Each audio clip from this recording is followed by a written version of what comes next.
नमस्कार, फ़ायदेमंद फंड्स में आपका स्वागत है। मैं हूं शैल भटनागर, आपके साथ जुड़ रहा हूं नई दिल्ली से और मेरे साथ हैं मेरी सहयोगी कविता थपलियाल जी। हम लोग फ़ायदेमंद फंड्स में हर हफ्ते आपके लिए एक ऐसी बेहतरीन स्कीम लेके आते हैं जिसमें आप ना सिर्फ लंबी अवधि के लिए बल्कि मध्यम अवधि के लिए भी निवेश कर सकते हैं और एक बेहतरीन मुनाफा कमा सकते हैं। आप सबके सामने एक राष्ट्रीय आपातकाल चल रहा है जिसको कोविड की वजह से हर जगह त्राही है। आप देखिए, लगभग 3 लाख से ज़्यादा लोग रोज़ इस महामारी से आपको पीड़ित होते हुए दिख रहे हैं, लेकिन एक ऐसा सेक्टर है फार्मा स्पेस जहां पर आप बहुत बढ़िया रिटर्न्स आते हुए देख रहे हैं इस समस्या की वजह से। इसीलिए हम आज आपके लिए प्रस्तुत करेंगे निपन इंडिया फार्मा फंड। हमारे देश का सबसे बड़ा फंड है, लगभग 4200 करोड़ रुपए यहाँ पर निवेशित हैं और ये सबसे लंबी अवधि का भी फार्मा स्पेस में फंड है। यहाँ के फंड मैनेजर श्री शैलेश राजभान साहब का स्वागत करेंगे। आप ना सिर्फ इस स्कीम को मैनेज कर रहे हैं सन 2013 से, बल्कि निपन इंडिया म्यूचुअल फंड के आप चीफ इन्वेस्टमेंट ऑफिसर भी हैं। भान साहब, आपका स्वागत है।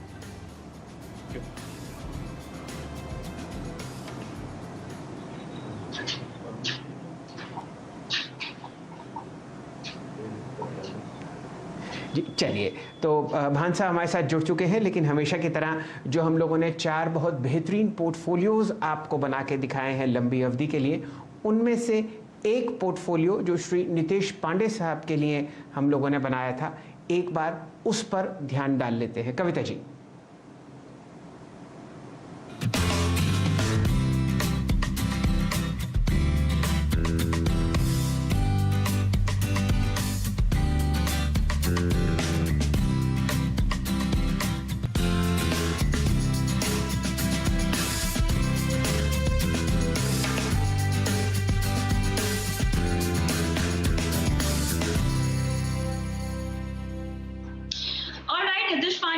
पोर्टफोलियो आपकी स्क्रीन पे फ्लैश हो रहा है। जैसे कि हम सब जानते हैं, ये बहुत ही यंग इन्वेस्टर हैं और एक जिम फ्रीक हैं और आगे चलकर अपना खुद का व्यवसाय जिम और उसके क्षेत्र में बनाना चाहते हैं, जिसके लिए इन्होंने अपना पोर्टफोलियो जो है वो बनाया है। जो हमारी रेकमेंडेशन है क्लियरली आपकी स्क्रीन पे फ्लैश हो रही है।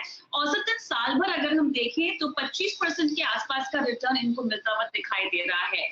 जरा फंड्स पे अगर हम गौर करें तो बहुत ही अग्रेसिव और इक्विटी ओरिएंटेड पोर्टफोलियो इनका है।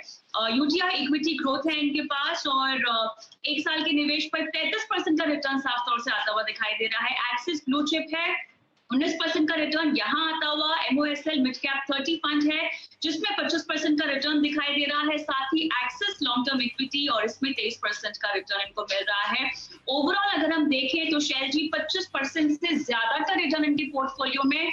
ये नतीजा है एक डिसिप्लिन मेंटेन करने का, एक डिसिप्लिन अप्रोच मेंटेन करने का और साथ ही थोड़ा सा रिस्क लेने का। ये ले पाएंगे रिस्क क्योंकि इनकी उम्र है और इनकी रिस्क एपेटाइट उसके मुकाबले हमने देखा है काफी अच्छी है, जो इनके पोर्टफोलियो के प्रदर्शन से शैल जी साफ तौर से जाहिर हो रहा है। जी कविता जी, आपने बहुत बढ़िया तरीके से समझाया कि अगर आप डिसिप्लिन्ड तरीके से अच्छी क्वालिटी के फंड्स में एसआईपी करेंगे तो आपको रिटर्न्स बहुत ही अच्छी तरीके से आता हुआ दिखेगा। और कविता जी, इसमें एक बात बहुत अहम है, इसमें कुछ मेहनत नहीं करनी है। आपने बढ़िया एएमसी के बहुत शानदार फंड्स चूज़ किए, उनको अपने बैंक अकाउंट से जोड़ा और हर महीने डायरेक्ट ऑप्शन और ग्रोथ का रूट चूज़ करके बढ़िया रिटर्न और मुनाफा कमाया। चलिए, अब आपके सामने प्रस्तुत करते हैं निपन इंडिया म्यूचुअल फंड का बहुत ही जाना माना स्कीम जिसका नाम है निपन इंडिया फार्मा फंड। आपके सामने इस फंड के डेटा चलते रहेंगे। फिलहाल इसकी जो आपके सामने नेट एसेट वैल्यू है वो 293 रुपये है और पिछले 2013 में जब ये फंड लॉन्च हुआ था तो इसने साल दर साल आपको लगभग 18.8% का CAGR रिटर्न दिया है। श्री शैलेश राजभान साहब हमारे साथ जुड़ चुके हैं, अब उनसे चर्चा करते हैं इस फंड के बारे में। शैलेश जी, स्वागत है आपका। समस्या गंभीर है बाज़ार में और परेशानी के दौर से इकोनॉमी, भारतवर्ष और हमारे कई सारे सिटीजन्स गुजरते हुए दिख रहे हैं। ये समस्या फार्मा कंपनीज़ को बहुत अच्छी तरीके से अनुकूल असर लाती हुई दिख रही है क्योंकि दवाइयाँ इस्तेमाल हो रही हैं इन्हीं कंपनीज़ की। क्या आप फार्मा स्पेस में जो रैली अब देख रहे हैं लंबी अवधि में चलती हुई दिखती है आपको? ये जो फार्मा सेक्टर को मैं आपसे रिक्वेस्ट करूंगा कि खाली पैंडेमिक के हिसाब से मत देखिए इसे, बिकॉज ये सेक्टर पिछले 10, 15, 20 साल से बहुत अच्छा कर रहा है इंडिया में। एंड ये एक या दो सेक्टर है इंडिया से जो ग्लोबली कॉम्पिटिटिव है, जो कि 100 से 150 देशों में बेचते हैं अपना प्रोडक्शन मैन्युफैक्चरिंग करके यहाँ से। तो इनका लॉन्जिटिविटी बहुत ज्यादा है। तो ये सेक्टर का जैसा आप बता रहे हैं लॉन्गर टर्म पोटेंशियल बहुत सिग्निफिकेंट है। इसके 3-4 बड़े मेन कारण हैं। पहला तो ये है कि इंडिया जो जाना जाता है कि सबसे यंग कंट्री है वर्ल्ड में, लार्ज पॉपुलेशन है, 25 साल की आयु से नीचे लोगों का। आप देखेंगे तो इंडिया के पास 50 साल के आयु के ऊपर 27 करोड़ लोग हैं, और वो एक पूरे कंट्री ब्राजील के पॉपुलेशन साइज जितना है, 7-8 गुना साइज जर्मनी के पॉपुलेशन के जितना है। तो हमारे पास जो 50+ पॉपुलेशन ग्रुप है वो भी काफी सिग्निफिकेंट है। उसमें अभी 27 करोड़ लोग हैं और अगले 10-15 साल में ये 45 करोड़ की ओर जाएगा, जैसा डेमोग्राफिक ट्रेंड है इंडिया का। एंड आप जानते हैं कि 50+ एज ग्रुप में मेडिसिन कंजम्पशन, फार्मा कंजम्पशन काफी ज्यादा होता है compare to any younger group of population. So India का जो डायबिटीज है, दूसरे कार्डियक प्रॉब्लम्स है, थायराइड प्रॉब्लम्स है, ये पूरे प्रॉब्लम्स, न्यूरोलॉजिकल चैलेंजेस है, ये सब पूरे प्रॉब्लम्स जो है क्रॉनिक है और continuously after the age of 50 they become pretty common, मतलब प्रीटी ज्यादा लोगों को फैले रहते हैं। तो ये दूसरा कारण है जहाँ पे ये फार्मा कंपनीज के पास इतना बड़ा अपॉर्चुनिटी है सोल्यूशन देने के लिए, पेशेंट्स को हेल्थ इंप्रूव करने के लिए, और ये मार्केट हैंस बहुत लंबे अवधि के लिए काफी सिग्निफिकेंट है। तीसरा पॉइंट इसमें यह है कि इंडिया ग्लोबली फार्मास्यूटिकल्स में, जैसा मैंने बताया कि 100 से 150 कंट्रीज में मैन्युफैक्चर करके एक्सपोर्ट करता है। 15 से 20 कंट्री में तो इंडिया के कंपनीज के ब्रांड बिकते हैं, जो किसी और सेक्टर में इंडिया आज तक अचीव नहीं कर पाया। सो ये सेक्टर का वो भी एडवांटेज है कि मैन्युफैक्चरिंग में भी ग्लोबल लीडर है और डोमेस्टिक मार्केट भी बहुत बड़ा है। तो ये सेक्टर के बहुत सारे पॉसिबिलिटीज है फॉर लॉन्गर टर्म ग्रोथ। बिल्कुल भान साहब, आपने बहुत खूबसूरती से समझाया, और जो आगे की तरक्की की तस्वीर है इस फार्मा सेक्टर की वो उभरती भी दिखाई दे रही है, काफी प्रॉमिसिंग दिखाई दे रही है। थोड़ा सा आपके फंड की बात करते हैं, क्योंकि पहला सवाल इसलिए भी था क्योंकि हमने जो एक ग्रीन रन देखा पिछले 1 साल में वो वाकई काफी मुनाफेदार था निवेशकों के लिए। लेकिन अब क्योंकि फंड पे हम थोड़ा सा और फोकस करेंगे और बात करेंगे, कॉर्पस लगभग 4000 करोड़ का है अगर मैं निप्पॉन इंडिया फार्मा फंड की बात करूं, और स्ट्रैटेजी जो है उसके मुताबिक जो एक्सपोजर है वो काफी सिग्निफिकेंट है लार्ज कैप होल्डिंग्स में। मुझे ये बताइए किस तरह की स्ट्रैटेजी है आप जब इस तरह का पोर्टफोलियो, इतना नीश पोर्टफोलियो जब डिजाइन करते हैं तो? जी, ये पोर्टफोलियो का फोकस है टॉप से 10 to 20 गुड क्वालिटी कंपनीज में। आप जानते हैं फार्मा में बहुत ज्यादा पैसा कंपनीज को इन्वेस्ट करना पड़ता है, R&D में, बिजनेस डेवलपमेंट में, नए मार्केट में जाके बेचने के लिए, फ्रंट एंड बनाने के लिए एंड मार्केटिंग के लिए। सो साइजेबल कंपनीज के पास ही वो कैपिटल रहता है जो कि अपने सेल्स का 10%, 15% R&D में डाल सकते हैं। सो हमने देखा कि इंडिया में जनरली कंपनीज जिसके पास वो एबिलिटी है, जो 2000 करोड़ रुपया, 1000 करोड़ रुपया इक्विटी में डाल सकते हैं, R&D में डाल सकते हैं, उनके पास बड़ा लॉन्ग टर्म पोर्टफोलियो क्रिएट करने का अपॉर्चुनिटी है। वो लोग अच्छे प्रोडक्ट्स ला सकते हैं मार्केट को और उनका ग्रो हो सकता है। सो आप देखेंगे कि थोड़ा लार्ज कैप पोर्टफोलियो में बायस है, वो प्राइमरली बायस आ रहा है क्योंकि लार्ज कंपनीज की एबिलिटी, उनका R&D इन्वेस्टमेंट बहुत ज्यादा है, जिसका एडवांटेज उनको अगले बहुत सारे सालों में मिलते रहेगा। हमने निश छोटे कंपनीज में भी आइडेंटिफाई किया, इन्वेस्ट किया, जैसे हॉस्पिटल सेक्टर है, जनरली मिड कैप साइज में आता है, डायग्नोस्टिक सेक्टर है, mid and small cap category में आता है। ये सब कैटेगरीज में भी हमने पार्टिसिपेट किया है, जहाँ पे अवेलेबल अपॉर्चुनिटीज काफी कम है compare to large establish companies. जी, शैलेश जी ज़रा इस बात पर थोड़ी अपनी टिप्पणी कीजिए कि फार्मा स्पेस में बहुत सारे सेगमेंट्स हैं। दवाई मेकर एक सेट है, वैक्सीन प्लेयर्स अलग हैं, और हॉस्पिटल जोन्स आपको अलग तरीके का निवेश लाते हुए दिख रहे हैं। एक नई कैटेगरी आई है लैब स्टॉक्स की, जो पिछले 2 या 3 साल में लिस्ट हुए हैं। इन चारों स्पेसेस में आपको सबसे ज़्यादा मोमेंटम और सबसे ज़्यादा कॉन्फिडेंस कहाँ है अर्निंग्स का? इंडियन कंपनीज का इन 4 सेगमेंट में 2 सेगमेंट है जहां पे बहुत सिग्निफिकेंट पोटेंशियल है और अपॉर्चुनिटी है आज के दिन। एक तो जैसा मैंने आपको डिस्क्राइब किया, डोमेस्टिक फार्मा में जो ब्रांडेड बिकता है, ये ब्रांड्स के नाम पे बिकते हैं और ये कंज्यूमर कंपनीज जैसी है। सो अगर कोई किसी पर्टिकुलर कैटेगरी वाला क्रॉनिक ट्रीटमेंट कराता है पेशेंट और वो प्रोडक्ट लेता है डायबिटीज के लिए, कार्डियक के लिए, जनरली वो 5 साल, 10 साल, 15 साल के लिए सेम प्रोडक्ट पे रहता है। तो ये मार्केट जो डोमेस्टिक फार्मा वाला मार्केट है, बहुत लंबा और बड़ी अपॉर्चुनिटी वाला मार्केट है एंड ये फर्स्ट मोस्ट अट्रैक्टिव सेगमेंट में आएगा। एंड इसकी प्रॉफिटेबिलिटी बहुत हाई है। एक बार कंपनी इसमें अच्छा काम करती है तो 10-20 साल तक लॉन्जिटिविटी बहुत रहती है। ये 10-20 साल, 30 साल तक लीडर रहती है कैटेगरी में।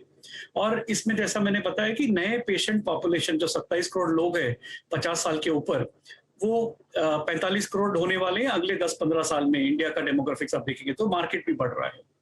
दूसरा बड़ा कैटेगरी जो डोमेस्टिक के अलावा है कि जो मैन्युफैक्चरिंग इंडिया करता है वर्ल्ड के लिए, उसमें इंडिया की स्केल और क्वालिटी ऑफ मैन्युफैक्चरिंग में कई कंपैरिजन नहीं है। मोस्ट कंट्रीज ग्लोबली करते हैं मैन्युफैक्चरिंग, बट ये स्केल का कोई मैन्युफैक्चरिंग करता नहीं है। एंड आप 100 कंट्री में आपके प्रोडक्ट रजिस्टर्ड है, 25, 30, 40 कंट्री के लोग आते हैं आपके पास, ऑडिट करते हैं आपके प्लांट्स को, तो क्वालिटी भी अप्रूव्ड है आपका सब जगह पे।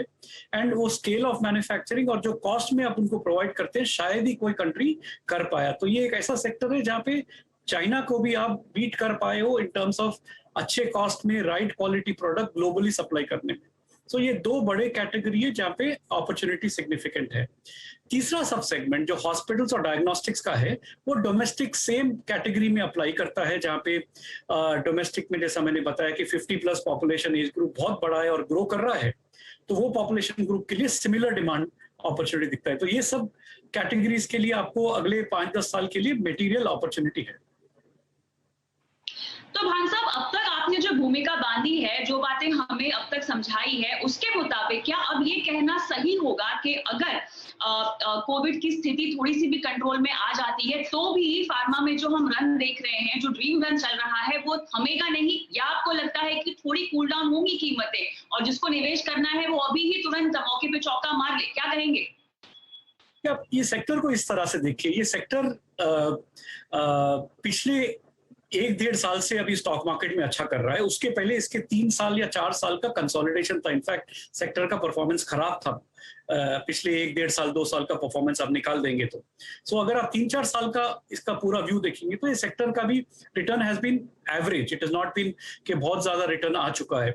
पिछले 1 साल में क्योंकि ये सेक्टर के अर्निंग्स में इंप्रूवमेंट आने लगा, कोविड के अलावा भी बिजनेस में ग्रोथ हुआ है इनका, तो उसके कारण ये सेक्टर की री रेटिंग हुई है।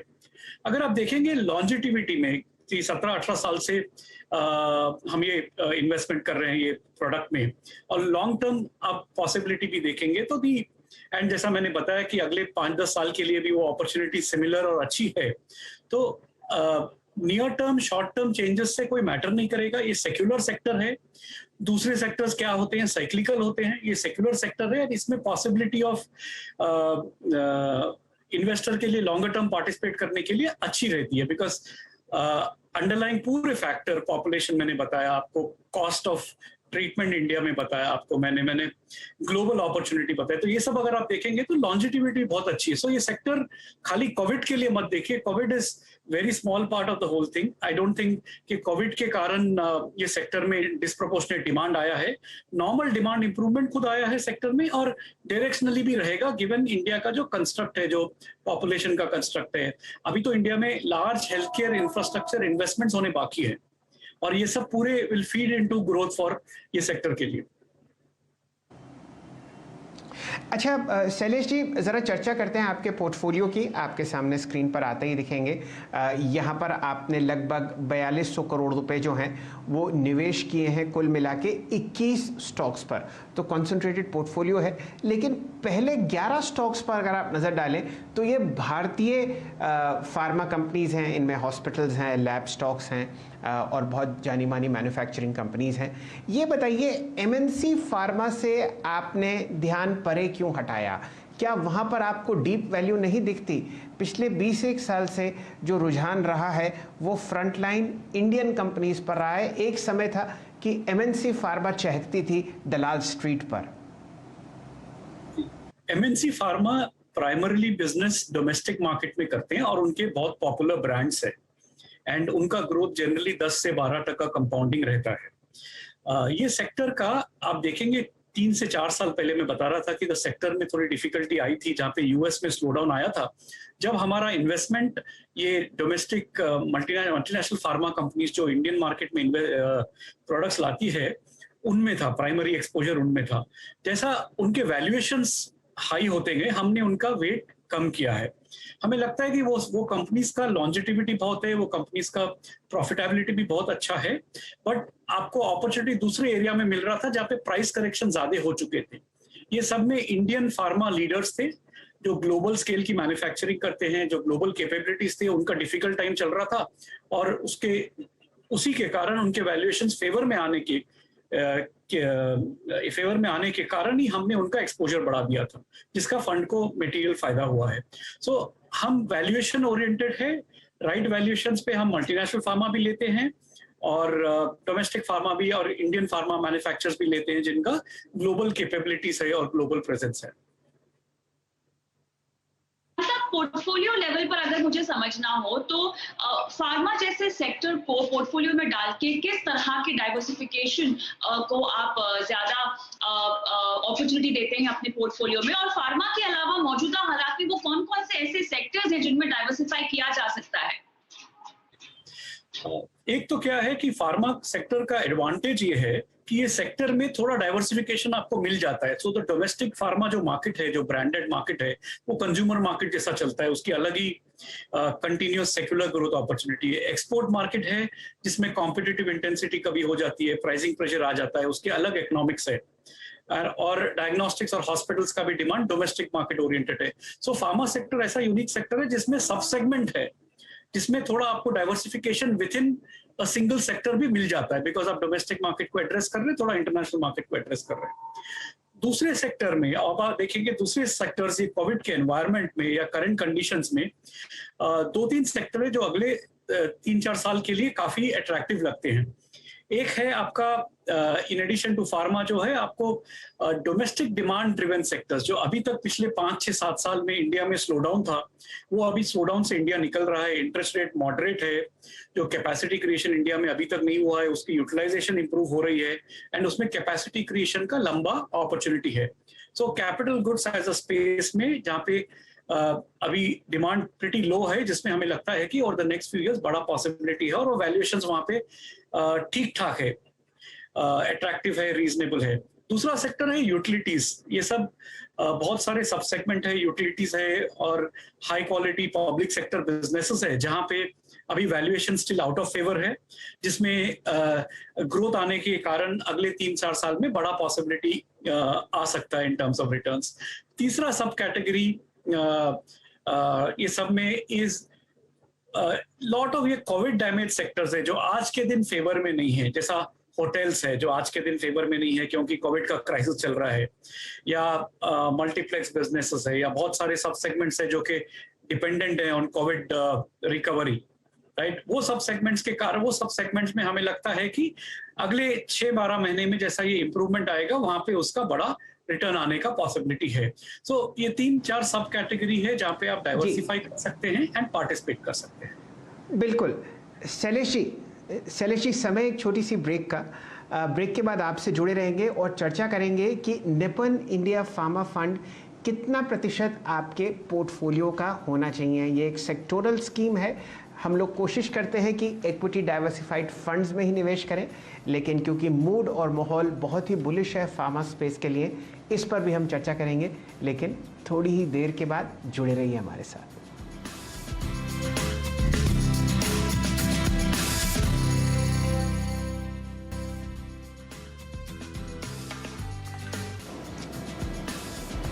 चलिए, शैलेश राज भान साहब हमारे साथ जुड़े हुए हैं। आप हैं बहुत ही जाने माने fund manager, Nippon India mutual fund के CIO भी हैं, और चर्चा हो रही है निपन इंडिया फार्मा फंड की, जो कि हमारे देश का सबसे बढ़िया और सबसे बेहतरीन परफॉर्मिंग फंड है पिछले 8 साल से।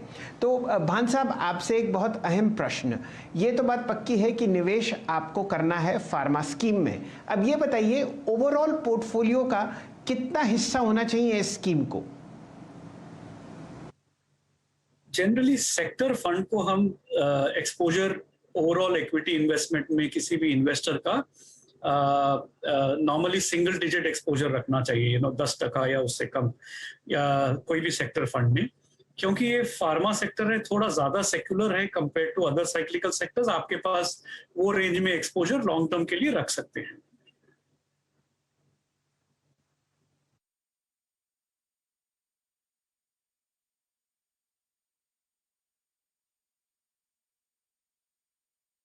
भान साहब, बहुत बहुत शुक्रिया समय निकालकर आज फायदेमंद फंड्स पे जुड़ के फार्मा सेक्टर और साथ ही निपॉन इंडिया फार्मा की क्या रणनीति है, आगे किस तरह के रिटर्न्स की उम्मीद निवेशकों को करनी चाहिए, इस पर तमाम बारीकी से बात करने के लिए बहुत बहुत शुक्रिया आपका एक बार फिर से। लेकिन चलिए फायदेमंद फंड्स को आगे बढ़ाते हैं और अब वक्त आ गया है सवाल जवाब का, और सवाल जवाब के लिए हमारे साथ जुड़ रहे हैं वाइस इन्वेस्ट एडवाइजर्स के हेमंत सिद्दीकी। हेमंत जी नमस्कार, स्वागत है आपका फायदेमंद फंड्स में।